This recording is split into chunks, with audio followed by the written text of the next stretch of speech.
Hey everyone, in this video let's have a look at the EvolutionX ROM for the LG V30. So let's get started. First of all, here you have some input options for Google keyboard or some other keyboard that you may want to select. And you even have some gesture options here, like jump to camera, swipe up on home button, and you have some other stuff as well, as you can see here.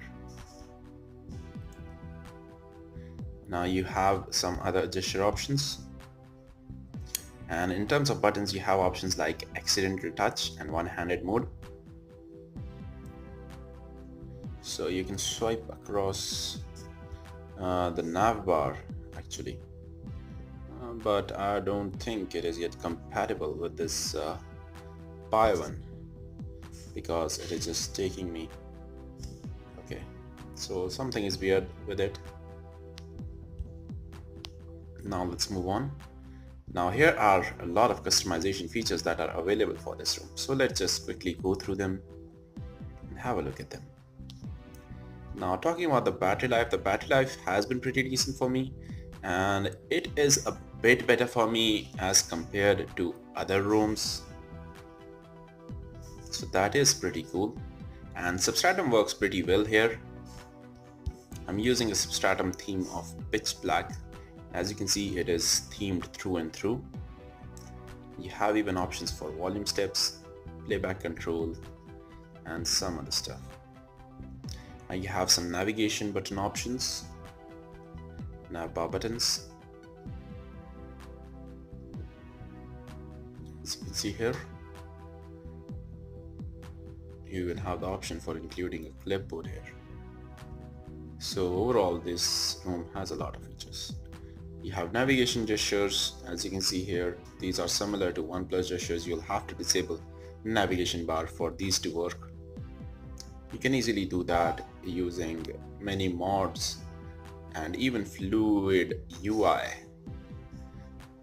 app allows you to do that. You have recent panel options. You can change the recent panels. You have different versions here. So with the quick step one, you don't have these customizations here, but you do have a clear all button at the end. So let me just quickly jump to stock and see how it looks. Okay, so this is how it looks. Okay, that's not bad. And then these customization options occur. And let me quickly show you the grid view as well. You might not have seen it. And as you can see here, this is the grid view.